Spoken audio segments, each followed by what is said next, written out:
चला आता आपण सारे प्रेमाने वागूया रे, करू प्रेम दुनियेवरती अन प्रेम मागूया रे। सर्वांना नमस्कार। RJ मनोरंजन राम जावळे या माहिती व मनोरंजनाच्या YouTube चॅनलवर आपणा सर्वांचं हार्दिक मनपूर्वक स्वागत आहे। मित्रहो, आज आपण पाहणार आहोत की श्रीमंत होण्यासाठी खात्रीशीर मार्ग प्रत्येकासाठी लागू पडणारा हा कोणता आहे। 13 स्टेप्स टुवर्ड्स रिचेस। फक्त हे 13 पायऱ्या आहेत चढायच्या, हे 13 टप्पे आहेत ज्याच्याने श्रीमंतीचं शिखर गाठता येऊ शकतं। हे म्हणजे थिंक अँड ग्रो रिच या पुस्तकाची, हे जे पुस्तक आहे think and grow rich, Napoleon Hill यांनी लिहिलेलं 308 पेजेसचं हे पुस्तक आहे। या पुस्तकाची आपण बुक समरी आज डिटेलमध्ये पाहणार आहोत।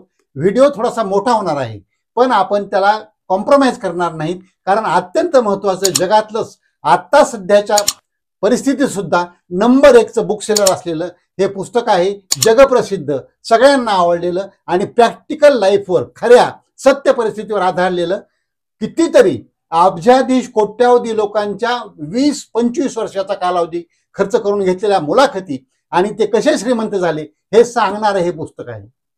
त्यामुळं ही बुक समरी अगदी शेवटपर्यंत ऐका। याच्यामध्ये फक्त काय करायचं हेच सांगितलेलं नाही, सगळ्यात महत्त्वाचा याचा भाग आहे की कसं करायचं हे पण सांगितलेलं आहे। याच्यामध्ये सुरुवातीला पहिला जे पॉइंट आहे त्याच्यामध्ये की पॉवर ऑफ थॉट्स, म्हणजे विचाराच्या त्याची शक्ती कशी आहे याची त्यांनी 4 उदाहरणं, छोट्या छोट्या स्टोरी दिलेल्या आहेत, सत्य स्टोरी दिलेल्या आहेत। त्याच्यामध्ये एक पहिली स्टोरी आहे की एडविन बार्नेस हे ग्रस्त आहेत, त्यांना थॉमस एडिसन या प्रसिद्ध सायंटिस्टचं एक सहकारी म्हणून काम करायचं होतं, त्यांच्या टीममध्ये काम मिळवायचं होतं आणि यांची तर त्याची ओळख पण नव्हती। मग यांनी काय केलं की निघण्याकरता घरून निघाले आणि तिकिटाला सुद्धा पैसे नाहीत। या मालगाडीच्या रेल्वेमधून त्या मालगाडीच्या रेल्वेमधून कधी बोटमधून कुठं जेव्हा गरज पडली तेव्हा हॉटेलमध्ये थोडंसं काम करून पैसे जमून त्यांनी दरमजल करत करत तिथं म्हणजे थॉमस एडिसनचं ऑफिस गाठलं आणि तिथं गेल्यानंतर त्यांनी अक्षरशः मिळेल ते काम मी स्वीकारतो म्हणून सांगितलं। म्हणजे मला झाडूवाला ठेवा, काही ठेवा, कुठलंही काम द्या। मग त्यांनी त्यांना क्लार्क, असिस्टंट म्हणून काम दिलं। तिथं त्यांनी त्यांच्या डोळ्यातली चमक पाहिली म्हणजे थॉमस एडिसन यांनी, आणि त्यांनी कामावर ठेवलं आणि त्यांनी त्यांचं जे तिथलं काम मन लावून केलं आणि ते खरंच अक्षरशः थॉमस एडिसन यांचे एक डायरेक्टर, त्यांच्याशी म्हणजे सहकारी त्यांचे बनले आणि त्यांच्यासारखेच एवढे मोठे प्रसिद्ध आणि श्रीमंत झाले। हे आहे विचाराची शक्ती।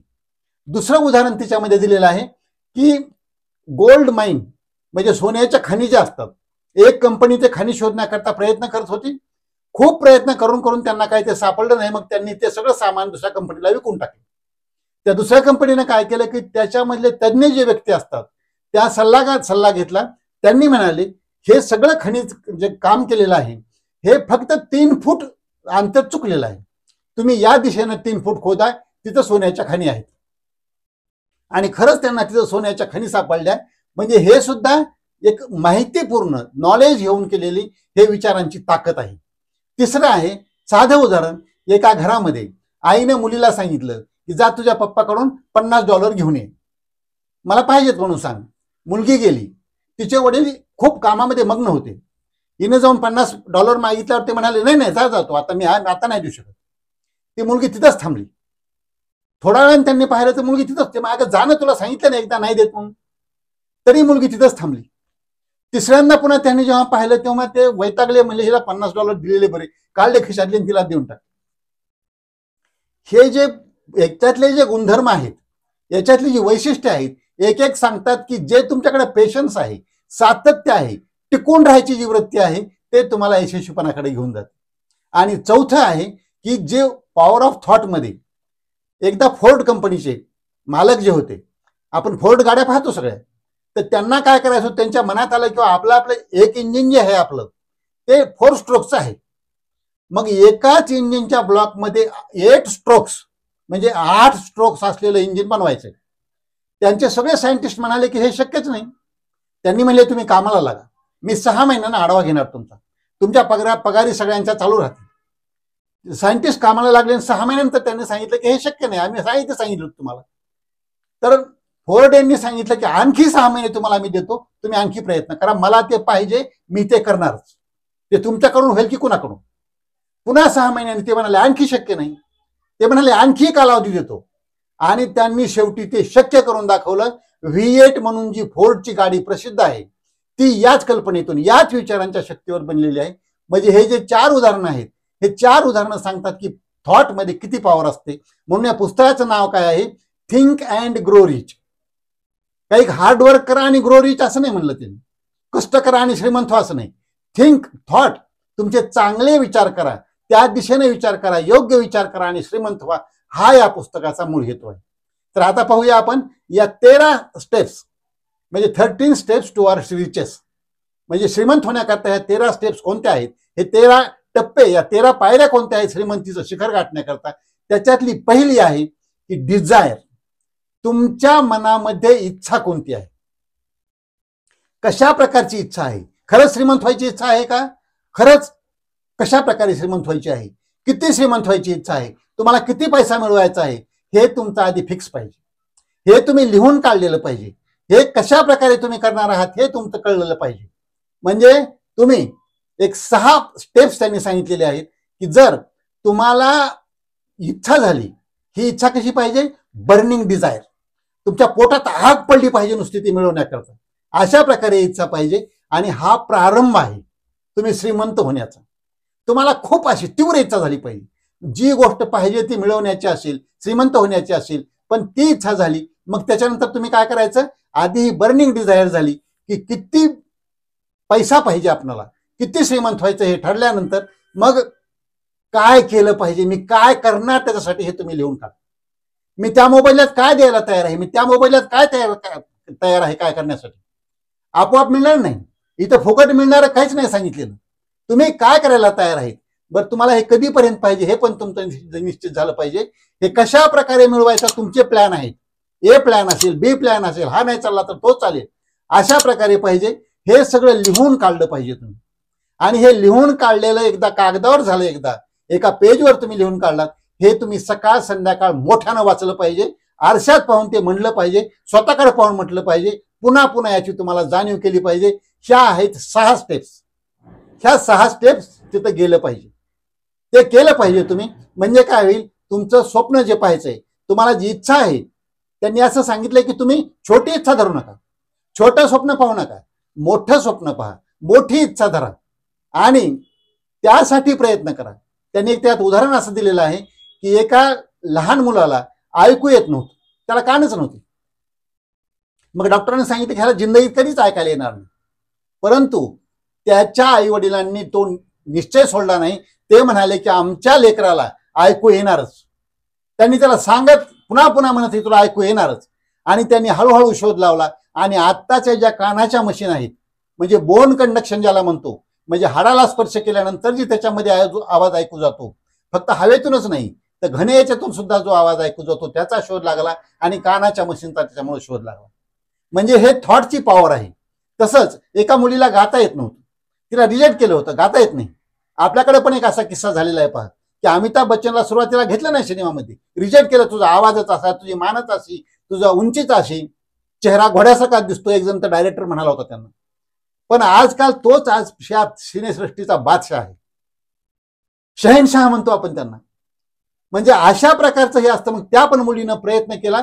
तिला एका त्याच्या मेंटॉरनं तिला इतकं कॉन्फिडन्स दिला, इतके प्रयत्न करून घेतला आणि ती सगळ्यातली जगप्रसिद्ध गायिका झाली. म्हणजे हे विचार ठरवण्यामधलं याची शक्ती आहे. आता हे झालं पहिलं प्रकरण.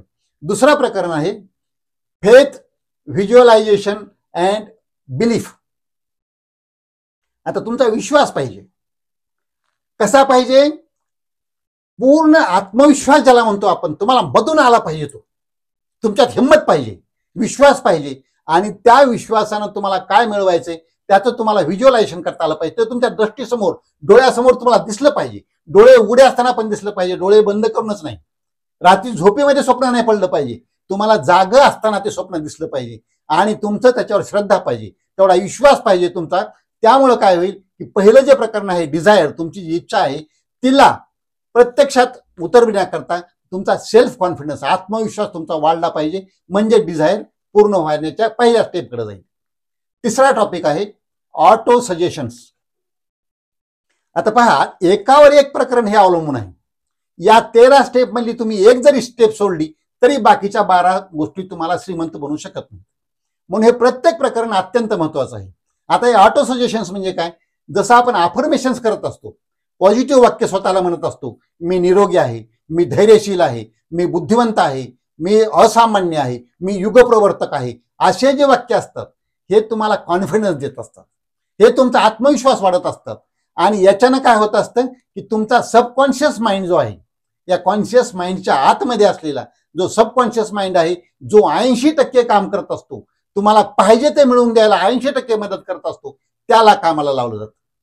म्हणून हे ऑटो सजेशन्स तुम्ही देत राहा. म्हणून हे मोठ्यानं जे वाचायचे, तुम्ही जे लिहून ठेवले 6 स्टेप्स, ते सकाळ संध्याकाळ मोठ्यानं वाचणं हे त्या सबकॉन्शियस माइंडकडे हे पाठवण्याचं काम करत आहे. हे केलं पाहिजे. त्याच्यानंतर चौथा आहे स्पेशलाइज्ड नॉलेज. तुम्ही फापट पसारा कुठलंही काहीही वाचून कुठलंही नॉलेज मिळून फायदा काहीच होणार नाही. तुम्ही स्पेशलाइज्ड नॉलेज, त्या विषयातलं, त्या संदर्भातलं जे तुमची इच्छा आहे, जे तुम्हाला मिळवायचं आहे, त्याच्या संदर्भातलं तुम्ही नॉलेज डेप्थमध्ये, खोलीमध्ये जाऊन ते ज्ञान घेतलं पाहिजे. त्याचा त्या प्रकारानं वापर करता येईल. जनरल नॉलेज फक्त माहिती असू तुम्हाला चांगली आहे, परंतु ते कामाचं एवढं नाही. कामाचं कोणतं आहे? स्पेशलाइज्ड नॉलेज हे कामाचं आहे, म्हणून ते मिळवलं पाहिजे. 5वा टॉपिक आहे प्रकरण इमॅजिनेशन. तुम्हाला शक्ती पाहिजे. इमॅजिनेशन म्हणजे तुमच्यामध्ये कल्पना शक्ती इतकी जोरात पाहिजे. त्यानं काय होईल, तुम्हाला वेगवेगळ्या कल्पना सुचतील, वेगवेगळ्या आयडियाज येतील. तुम्हाला काय कल्पनांचे पंख म्हणतो माणसाला, आणि माणूस त्याच्या आधारानं उडू शकतो. हे कल्पना शक्ती जी आहे हे खूप अतिशय महत्वाची आहे. हे काय म्हणतात, त्याला बुद्धीचं वर्कशॉप म्हणतात. जसं आपलं गाड्यांचं वर्कशॉप असतं, बिघडली गाडी की तिथं जाऊन ती दुरुस्त करून येते, काही तिला करायचं असेल तर तिथं मेंटेनन्स होते. तसं इमॅजिनेशन हे बुद्धीचं वर्कशॉप आहे. इथं तुम्हीच क्रिएटर पण असतात, तुम्हीच सेलर पण असतात. कल्पना तयार करणारे तुम्हीच, प्रत्यक्षात आणणारे पण तुम्हीच. म्हणून ह्या दोन्ही टाईपमध्ये तुम्ही असता. म्हणून इमॅजिनेशन हे खूप चांगलं असतं. या ठिकाणी मला एक वाक्य म्हणावं असं वाटतं, या पुस्तकाच्या संदर्भात नाही, परंतु वि स खांडेकर यांच्या अमृतवेल या कादंबरीमधलं हे वाक्य आहे. तेव्हापासून माझ्या डोक्यात ते फिट्ट बसलेलं आहे की माणसाचं मन भूतकाळच्या साखळदंडाने बांधून ठेवता येत नाही. त्याला गरुड पंखाचं भविष्यकाळाचं वरदान लाभलेलं आहे. एखादं स्वप्न पाहणं, ते सत्यसष्टीत उतरावं म्हणून धडपडणं, त्याच्या धडपडीतला आनंद लुटणं हे खूप महत्वाचं आहे. धडपडीतला आनंद लुटणं, आणि दुर्दैवानं जर ते स्वप्न भंग पावलं तर त्याच्या तुकड्यावरून रक्ताळलेल्या पावलांनी एका स्वप्नामागून दुसऱ्या स्वप्नामागं धावणं हा मानवी मनाचा धर्म आहे. माणूस जगतो त्यासाठीच. तर हे आहे आपलं इमॅजिनेशन. आता त्याच्यानंतर पुढचं प्रकरण आहे ऑर्गनाइज्ड प्लॅनिंग. तुम्ही नियोजन कसं केलं पाहिजे? असं कसंही वेग नाही नियोजन करायचं. ऑर्गनाइज्ड झालं पाहिजे, सिस्टमॅटिक झालं पाहिजे.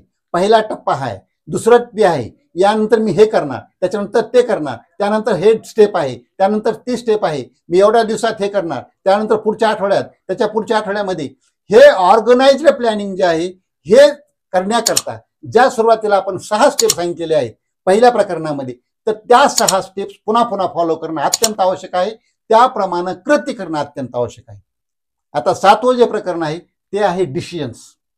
बऱ्याच जणांना निर्णय घेण्याची शक्तीच नसते. निर्णय शक्ती ही अत्यंत महत्वाची आहे. तुम्ही एखाद्या निर्णय चुकला तरी चालेल, पण निर्णय घ्या. तुम्ही लवकर निर्णय घेतला पाहिजे. म्हणून इथे असं सांगितलंय की तुम्ही जे ठरवलंय सगळं करायचं ते प्रत्यक्षात करण्याचा निर्णय घ्या तुम्ही. इथं नो प्रोक्रॅस्टिनेशन. इथं चाल ढकल किंवा पुढं पुढं ढकलायचं कामच नाही. ढकलत राहिला पुढे की ती वेळ गेली की काळ जातो, ते तुम्हाला कधीच माफ करत नाही. म्हणून निर्णय शक्ती घेतली पाहिजे आणि कामाला लागलं पाहिजे. निर्णय घेण्याचा अर्थ काय? लागा कामाला. लगेच त्याच दिवशी त्याच वेळेला तुम्ही कामाला लागलं पाहिजे. हा 7वं प्रकरण सांगतं. याच्यानंतर 8वं प्रकरण आहे परसिस्टन्स. सातत्य पाहिजे. तुम्ही आज केलं, पुन्हा 15 दिवस काहीच नाही लक्ष दिलं, पुन्हा थोडे दिवस केलं, पुन्हा 8 दिवस नाही दिलं, पुन्हा महिना नाही पाहिलं, असं नाही चालत. सातत्य पाहिजे. दररोज थोडा तरी वेळ त्या संदर्भात तुम्ही वापरला पाहिजे. महत्वाचे कामं सकाळी लवकर किंवा प्रायोरिटी देऊन त्याला महत्व दिलं पाहिजे, त्याप्रमाणे ते केले पाहिजेत. याला म्हणतात आपण डिटर्मिनेशन. एवढं तुमचं पाहिजे, ठरवलेलं पाहिजे, तुमचा निश्चय निग्रह एवढा झालेला पाहिजे की सातत्य असलं पाहिजे, तितका तुमचा विश्वास वाढला पाहिजे आणि त्या दृष्टीनं तुम्ही काम करायला निघालेलं पाहिजे. त्याच्यानंतरचं पुढचं प्रकरण आहे पॉवर ऑफ मास्टर माइंड. या पुस्तकामध्ये खूप छान ही कल्पना आहे मास्टर माइंडची. मास्टर माइंड कशाला म्हणतात की एक विचार, एक दोघापेक्षा जास्त व्यक्तींनी एका दिशेनं, एका विचारानं, एका दिलानं एक गोष्ट साध्य करण्याकरता विचार करणं, सहकार्य करणं, त्याला सल्ला देणं आणि ते ऐकून त्या व्यक्तीनं तशी कृती करणं. ह्या 4-5 जणांच्या ग्रुपला त्या व्यक्तीचा मास्टर माइंड म्हणतात. किमान 2 तरी व्यक्ती असल्या पाहिजेत मास्टर माइंडसाठी. तर हे मास्टर माइंडचं महत्व जे आहे, जगातले जे श्रीमंत लोक होऊन गेले आहेत, पहिले 5-7 लोक, त्याची नावं दिली आहेत पुस्तकामध्ये. मी आज इथं नावं मुद्दाम टाळत आहे की नावामुळे क्लिष्ट होऊ नये समज. तर त्यांनी काय करायचे की सुट्ट्याच्या पिरियडमध्ये सुद्धा हे 6-7 जण टूरवर जायचे. टूरवर एन्जॉय करत करत टूरचा हे प्लॅनिंग पण करायचे. जगातली श्रीमंत माणसं हे एकमेकाचे मास्टर माइंड होते. कारण एका क्षेत्रामधला तो तज्ज्ञ, एका क्षेत्रामधला हा बॉस, एका क्षेत्रामधला तो किंग, अशी असलेली माणसं हे एकमेकाचे मास्टर माइंड बनायचे. तुम्हाला जर प्रत्यक्षात कोणी असं मिळत नसेल तर तुम्ही पुस्तकांच्या आधारे, तुम्ही एखाद्या व्यक्तिमत्वाच्या आधारे, तुम्ही आता सगळ्या माहितीच्या आधारे पण तुम्ही मनामध्ये एखाद्याला ठरवू शकता की हेच याच्या सल्ल्याप्रमाणे मी, किंवा एखादं उदाहरण, एखादा आदर्श तुमच्यापुढे ठेवू शकता आणि त्याप्रमाणे तुम्ही वागू शकता. त्यांच्या विचारानं चालणं म्हणजे ते तुमचा मास्टर माइंड आहे. आणि अशा प्रकारे तुम्ही 5-7 जणांचा ग्रुप पण करू शकता आणि त्याप्रमाणे तुम्ही कार्य करणं अतिशय महत्वाचं आहे. तिथं चुका कमी होती. याच्या पुढचं 10वं प्रकरण आहे mystery of sex transmutation and alcoholism. हा टॉपिक अत्यंत गंभीरपणाने घेतला पाहिजे. की कसं आहे पहा, कुठल्याही यशस्वी पुरुषाच्या पाठीमागे एखादी स्त्री असते आपण म्हणतो. म्हणजे लिंग, स्त्री आणि पुरुष, एक विरुद्ध याचं जे आकर्षण असतं, जे प्रेम आहे किंवा शारीरिक पण जे आकर्षण असतं, सेक्स, हे कसं आहे नेक्स्ट टू फूड म्हणतो आपण. पण जसं अन्नाच्या नंतर जरी याचा नंबर लागत असला तरी सुद्धा, जसं आपण अन्न सुद्धा अति जास्त खाल्लं तर लठ्ठपणा येतो, आजार मागे लागतात, म्हणजे अति तिथं माती व्हायला लागते. तसं सेक्स सुद्धा ही विषय असा आहे की तिथंही अति करायला गेलं तर तिथं माती व्हायला वेळ लागत नाही. म्हणून काय केलं पाहिजे, याचं ट्रान्सम्युटेशन केलं पाहिजे. हे जी एनर्जी आहे, ही जी ऊर्जा आहे, ही वापरण्यात आली पाहिजे आपल्याला सगळ्या ठिकाणी. तुमच्या वयाप्रमाणे, तुमच्या प्रकृतीप्रमाणे तुम्हाला सेक्सचा आनंद घेता आला पाहिजे, परंतु ते अति नाही झालं पाहिजे. अति झालं तर माती होणार आणि तुमची ती जी ऊर्जा आहे, सगळ्यात ज्या इमोशन्स असतात, सगळ्यात महत्वाच्या इमोशन्स ज्या असतात, त्याच्यामध्ये ऊर्जा असते, त्याच्यामध्ये प्रेम आणि सेक्स ह्या सगळ्यात मोठ्या ऊर्जा आहे. तर ही ऊर्जा वापरली पाहिजे. अगोदरच्या काळामध्ये म्हणायचे पहा की ब्रह्मचर्य पाळलं पाहिजे, इतक्या वर्षापर्यंत अशा प्रकारे पाळलं पाहिजे. मग आताच्या मॉडर्न ब्रह्मचर्याच्या अर्थानुसार तरी आपण पाळलं पाहिजे, त्याप्रमाणे वागलं पाहिजे. आणि हे जे पॉवर आहे, याची जी एनर्जी आहे, हे ट्रान्सम्यूट केली पाहिजे. ट्रान्सम्युटेशन ऑफ दिस एनर्जी, जसं अल्कोहोलच्या बाबतीमध्ये सुद्धा आहे. असं म्हणतात की थोडीशी अल्कोहोल तर तुम्हाला उत्साह, स्टिम्युलेशन देते, त्यापेक्षा थोडी झाली तर थोडंसं तुम्हाला ती सिडेशन मध्ये घालते आणि त्याच्याहून तुम्ही अति जास्त केलात तर तुम्ही माणूसच राहत नाही, ते तुम्ही एकदमच प्राण्याच्याच लेवलला जाऊन बसता. म्हणून इथं अति तिथं माती जिथं म्हणतो त्याप्रमाणे या एनर्जीचा वापर चांगल्या प्रकारे केला पाहिजे. याच्यानंतरचं आहे 11वं प्रकरण, ते आहे सबकॉन्शियस माइंड. आपण मगाशी थोडा उल्लेख केला होता की या मेंदूच्या आतमध्ये एक सबकॉन्शियस मेंदू आहे, माइंड आहे. हे सबकॉन्शियस माइंड कसं आहे, आपण त्याला जे जे आदेश देतो, हा एक सिन्सिअर नोकर आहे, प्रामाणिक नोकर आहे. तुम्ही त्याला फक्त कामाला लावलं पाहिजे, ते 80% तुमचं काम करतो. हे लक्षात घ्या, हे विज्ञानाने सुद्धा सिद्ध केलेलं आहे. तुम्ही त्याला काही सांगा, फक्त कधी सांगितलं पाहिजे, एक तर सकाळी उठल्याबरोबर शांत वातावरण असताना तुम्हाला काय सांगायचे ते त्याला सांगा, एक तर संध्याकाळी झोपण्याच्या पूर्वी त्याला काय सांगायचे ते सांगा. म्हणजे तुमचं जे माइंड आहे, हे कसं माइंड आहे की फायनाईट माइंड आहे, याला मर्यादा आहेत.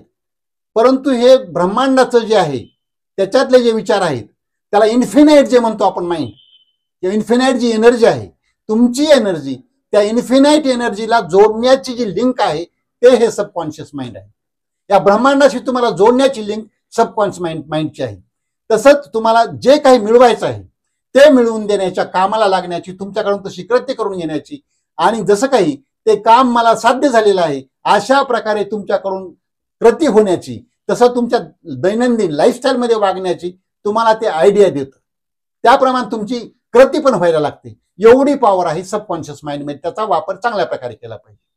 आणि त्याच्या पुढचं आहे की ब्रेन. या ब्रेनला जो कॉन्शियस आहे आणि सबकॉन्शियस आहे, अगोदर कॉन्शियस माइंड कडून तुम्ही जे जे विचार, जे जे ऑर्डर्स, जे जे थॉट सबकॉन्शियसला देणार. कारण हे कसं आहे, कॉन्शियस माइंड जो आहे हा वॉचमन आहे गेटवर असलेला. तो मध्ये ज्याला एंट्री देणार तेच सबकॉन्शियस माइंडकडे जाणार. तुम्ही जर चांगल्या विचारांना एंट्री दिल्या, फक्त शंका, कुशंका, भीती याला जर मध्ये एंट्री दिल्या, तर सबकॉन्शियस माइंड सुद्धा समजतो की भीती आहे, इथं काळजी करायचं आहे. आणि तुम्ही नाही ते दिलं तर ते म्हणणार अजिबात घाबरायचं कारण नाही. म्हणजे तुम्ही सबकॉन्शियस माइंडला खरं खोटं किंवा चूक बरोबर ओळखण्याची ताकद नाही. त्याला जे सांगाल तुम्ही त्याप्रमाणे ते कार्य करत राहतात. म्हणून ह्या ब्रेनला तुम्ही अशा प्रकारे सांभाळलं पाहिजे. ब्रेनचे कसं, जसं आपण शरीराचा व्यायाम करतो तसे मेंदूचे पण व्यायाम केले पाहिजे. मेंदूला पण त्याप्रमाणे अन्न पुरवठा केला पाहिजे, विचारांचा पुरवठा केला पाहिजे, नॉलेजचा पुरवठा केला पाहिजे, नवीन नवीन शिकण्याचा पुरवठा केला पाहिजे. म्हणजे हे ब्रेन चांगल्या प्रकारे सांभाळलं तर कॉन्शियस ब्रेन आणि सबकॉन्शियस ब्रेन हे दोन्ही हातात हात घालून चालतील आणि तुम्हाला पाहिजे ते मिळविण्याकरता मदत करतील. या मार्गाने चालल्यानंतर तुम्हाला जे पाहिजे ते मिळायला एकदम सोपं जातं. फक्त याच्यामध्ये त्यांनी एक दिलेलं आहे की मनामध्ये भीतीचे 6 भूतं आहेत. ही 6 भूतं मनातून हाकलून टाका. हे 6 भूतं कोणती कोणती आहेत?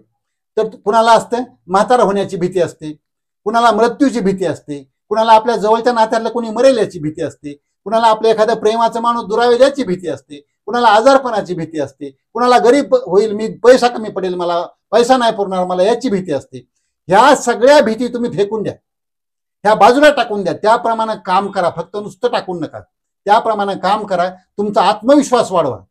आणि हे सगळं केल्यानंतर तुम्हाला ह्या भीती जर तुम्ही मनातून काढून टाकल्या तर फक्त हे ज्या 13 पायऱ्या चढायचं काम आहे, ह्या 13 पायऱ्या चढायला तुमच्या भीती अडवू शकतात. तुम्हाला या भीती तुमच्या अडथळ होऊ शकतात. म्हणून ते काढून टाका आणि ह्या 13 पायऱ्या टप्प्याटप्प्याने तुम्ही चढलात की तुम्हाला थिंक अँड ग्रो रिच, तुम्हाला श्रीमंत व्हायला कोणी चाडू शकणार नाही. तुम्हाला पाहिजे ते ध्येय, कोणतंही ध्येय गाठायचं असेल तर त्याला पण कोणी अडवू शकणार नाही. हे या पुस्तकाचं सांगण्याचा मुख्य उद्देश आहे. म्हणून नेपोलियन हिल यांनी याच्यावर 20 वर्ष काम केलेलं आहे आणि 500 ते 1000 लोकांच्या, जगातल्या सुप्रसिद्ध आणि करोडपती अब्जाधीश लोकांच्या त्यांनी मुलाखती घेतलेल्या आहेत. त्या मुलाखतीमधून हे सगळं सार काढलेलं आहे आणि तो सार त्यांनी या 13 प्रकरणामध्ये मांडलेला आहे. तर याच्यापासून आपण काही शिकूया. आता हा व्हिडिओ आपल्याला आवडला असेल तर लाईक करा, कॉमेंट करा, शेअर करा, इतरांना पाठवा. आणि RJ मनोरंजन राम जावळे हे माहिती व मनोरंजनाचं चॅनल जर सबस्क्राईब केलं नसेल तर सबस्क्राईब करायला विसरू नका. सबस्क्राईब करायला पैसा लागत नाही, म्हणून सबस्क्राईब करायला विसरू नका. कारण आपलं आयुष्य आणि सत्यमेव जयते, सर्व नात्याहून श्रेष्ठ मला हेच नाते. जय जवान, जय किसान, जय भारत, जय इन्सान.